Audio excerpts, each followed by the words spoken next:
दोस्तों, आज की कहानी बहुत ही सीख देगी। एक पुलिस और बियर बार की लड़की की प्यार की कहानी है। मैं एक दबंग पुलिस अफसर था। रिश्वत लिए बिना मैं कोई काम नहीं करता था। जल्द से मैं किसी पर यकीन नहीं करता था। भ्रष्टाचार की बहती गंगा में मैं पूरा डूबा हुआ था। लड़कियां मेरी कमजोरी थी। शराब के नशे में डूबकर औरतों के जिस्म के साथ खिलवाड़ करना मेरी आदतों में था। एक बार मुझको एक बियर बार में सेक्स रैकेट चलने की सूचना मिली। सूचना मिलते ही मैंने अपने दलबल के साथ वहां छापा मारा। वहां किसी शख्स के जन्मदिन का सेलिब्रेशन हो रहा था। खचाखच भरे हॉल में सिगरेट, शराब और तेज परफ्यूम की मिली जुली गंध फैली हुई थी। घूमते रंगीन बल्बों की रोशनी में अधनंगी डांसरों के साथ बड़ डांस करते मर्द गदर सा मचाए हुए थे। मैं हॉल में घुसा और चारों ओर एक नजर फिरते हुए तेजी से दहाड़ा, खबरदार, कोई अपनी जगह से नहीं हिलेगा। बंद करो यह तमाशा और बत्तियां जलाओ। तुरंत बार में चारों ओर रोशनी फैल गई। सब कुछ साफ साफ नजर आने लगा। मैं एक बार डांसर के पास पहुंचा और उसे ऊपर से नीचे तक देखते हुए एक जोरदार तमाचा उसके गाल पर मारा। वह बार डांसर गिर ही पड़ती कि मैंने उसे बाहों का सहारा देकर थाम लिया और बार मालिक को थाने में मिलने का आदेश देते हुए मैं उस बार डांसर को अपने साथ लेकर बाहर निकल गया। मैंने सोचा कि उस लड़की को थाने में ले जाकर बंद कर दूं।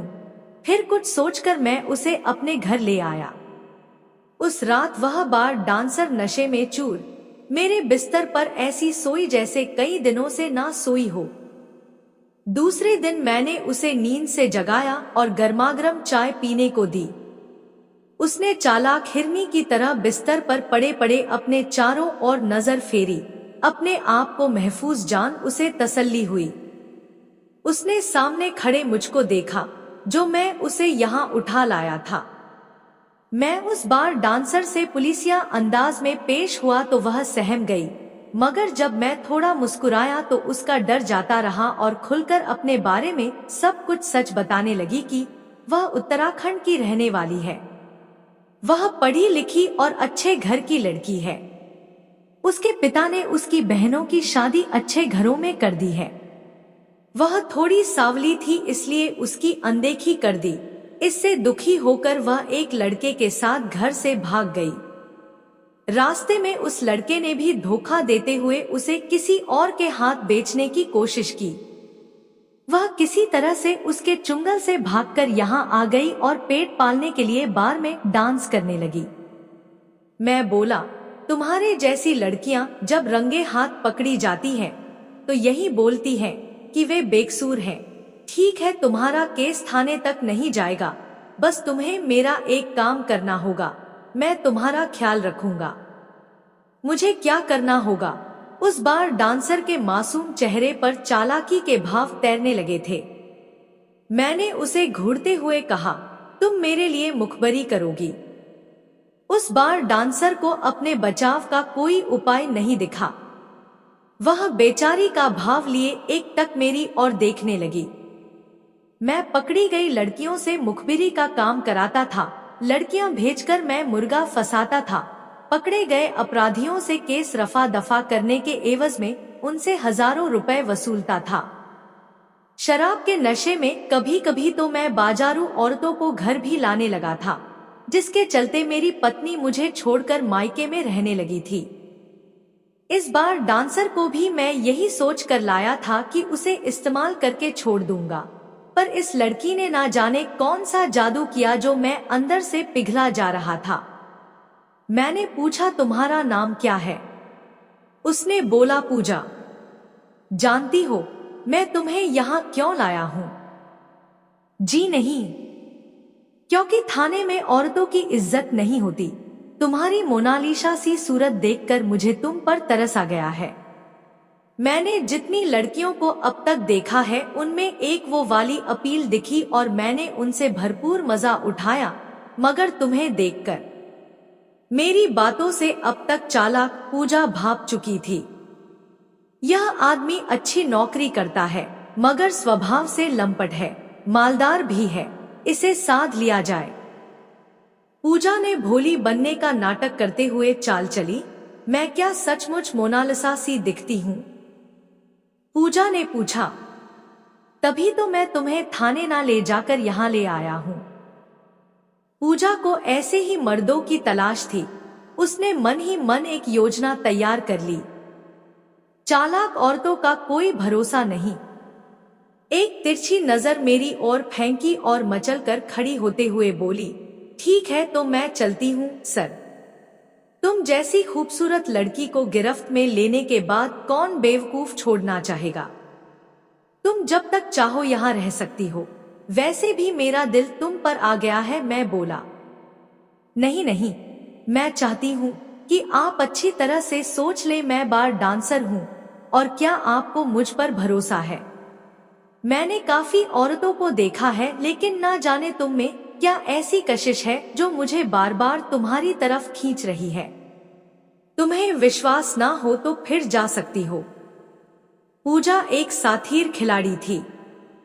वह तो यही चाहती थी, लेकिन वह डी को थोड़ा और ठोक बजा लेना चाहती थी, ताकि डी में माल भर जाने के बाद ले जाते समय कहीं टूट ना जाए। वह एकाएक पूछ बैठी, क्या आप मुझे अपनी बीवी बना सकते हैं? हाँ हाँ, क्यों नहीं। मैं नहीं चाहता कि मैं जिसे चाहूं वह कहीं और जाकर नौकरी करे।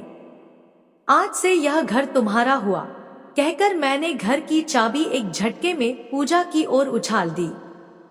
पूजा को खजाने की चाबी के साथ सैया भी और कोतवाल भी मिल गया था। उसके दोनों हाथ में लड्डू था। वह रानी बनकर पुलिस वाले के घर में रहने लगी। मैं एक फरेबी के जाल में फंस चुका था। अगले दिन पूजा ने मुझको फिर फड़कना चाहा कि कहीं मैं उसके साथ केवल ऐस मौज ही करना चाहता हूँ या फिर वाकई में इस मसले पर गंभीर हूँ। कहीं मैं उसे मसल कर छोड़ ना दूं, फिर तो उसकी बनी बनाई योजना मिट्टी में मिल जाएगी। पूजा घड़ियाली आंसू बहाते हुए कहने लगी, मैं भटक कर गलत रास्ते पर चल पड़ी थी। मैं जानती थी कि जो मैं कर रही हूँ वह गलत है, मगर कर भी क्या सकती थी। घर से भागी हुई हूँ ना, और तो और मेरे पापा ने ही मेरी अनदेखी कर दी, तो मैं क्या कर सकती थी। मैं घर नहीं जाना चाहती, मैं अपनी जिंदगी से हारी हुई हूँ। पूजा, तुम अपने रास्ते से भटक कर जिस दलदल की ओर जा रही थी, वहां से निकलना नामुमकिन है। तुमने अपनी मन की नहीं सुनी और गलत जगह फंस गई। खैर, मैं तुम्हें बचा लूंगा, पर तुम्हें मेरे दिल की रानी बनना होगा। मैं उसे समझाते हुए बोला, तुम मुझे भले ही कितना चाहते हो, लेकिन मैं तुम्हारे साथ नहीं रह सकती। मैं बार डांसर बनकर ही अपनी बाकी की जिंदगी काट लूंगी। तुम मेरे लिए अपनी जिंदगी बर्बाद मत करो। तुम एक बड़े अफसर हो और मैं बार डांसर। मुझे भूल जाओ। पूजा ने अंगड़ाई लेते हुए अपने नैनों के बाण ऐसे चलाए कि मैं घायल हुए बिना नहीं रह सका। यह तुम क्या कह रही हो पूजा? अगर भूलना ही होता तो मैं तुम्हें उस बार से उठाकर नहीं लाता। तुमने तो मेरे दिल में प्यार की आग जलाई है। पूजा के मन में तो कुछ और ही खिचड़ी पक रही थी। उसने मुझको अपने रूप जाल में इस कदर फांस लिया था कि मैं आंख बंद कर उस पर भरोसा करने लगा था। मेरे बाहर जाने के बाद पूजा ने पूरे घर को छान मारा कि कहाँ क्या रखा है। वह मेरे पैसे से अपने लिए कीमती सामान खरीदती थी। मुझको कोई शक ना हो इसके लिए वह पूरे घर को साफ सुथरा रखने की कोशिश करती थी। मुझको भरोसे में लेकर पूजा अपना काम कर चुकी थी। अब भागने की तरकीब लगाते हुए एक शाम उसने मेरी बाह में झूलते हुए कहा, एक अच्छे पति के रूप में तुम मिले, इससे अच्छा क्या हो सकता है। मैं तो जिंदगी भर तुम्हारी बनकर रहना चाहती हूँ, लेकिन कुछ दिनों से मुझे अपने घर की बहुत याद आ रही है। मैं तुम्हें भी अपने साथ ले जाना चाहती थी, मगर मेरे परिवार वाले बहुत अड़ियल हैं। वह इतनी जल्दी तुम्हें अपनाएंगे नहीं। मैं चाहती हूँ कि पहले मैं वहाँ अकेली जाऊं। जब वे मान जाएंगे तब उन लोगों को सरप्राइज देने के लिए मैं तुम्हें खबर करूंगी। तुम गाड़ी पकड़ कर आ जाना। ड्रेसिंग टेबल पर एक डायरी रखी हुई है, उसमें मेरे घर का पता, फोन नंबर लिखा हुआ है। बोलो, जब मैं तुम्हें फोन करूंगी तब तुम आओगे ना? क्यों नहीं जाने मन, अब तुम ही मेरी रानी हो, तुम जैसा ठीक समझो करो। अब तुम कहोगी तब मैं छुट्टी लेकर चला आऊंगा, मैं बोला। पूजा चली गई। हफ्ते महीने बीत गए मगर ना उसका कोई फोन आया और ना ही संदेश। मैंने जब उसके दिए नंबर पर फोन मिलाया तो गलत नंबर बताने लगा। मैंने जब अलमारी खोली तो रुपए, पैसे, सोने चांदी के गहने वगैरह सब गायब थे। घबराहट में मैं पूजा के दिए पते पर उसे खोजते हुए पहुंचा तो इस नाम की कोई लड़की व उसका परिवार वहां नहीं मिला। मैं वापस घर आया, फिर से अलमारी खोली, देखा तो वहां एक छोटा सा पर्चा रखा मिला जिसमें लिखा था, मुझे खोजने की कोशिश मत करना, तुम्हारे सारे पैसे और गहने मैंने पहले ही गायब कर दिए हैं। मैं जानती हूँ कि तुम पुलिस में नौकरी करते हो, रिपोर्ट दर्ज कराओगे तो खुद ही फंसोगे कि तुम्हारे पास इतने पैसे कहां से आए। तुमने पहली पत्नी के रहते दूसरी शादी कब की?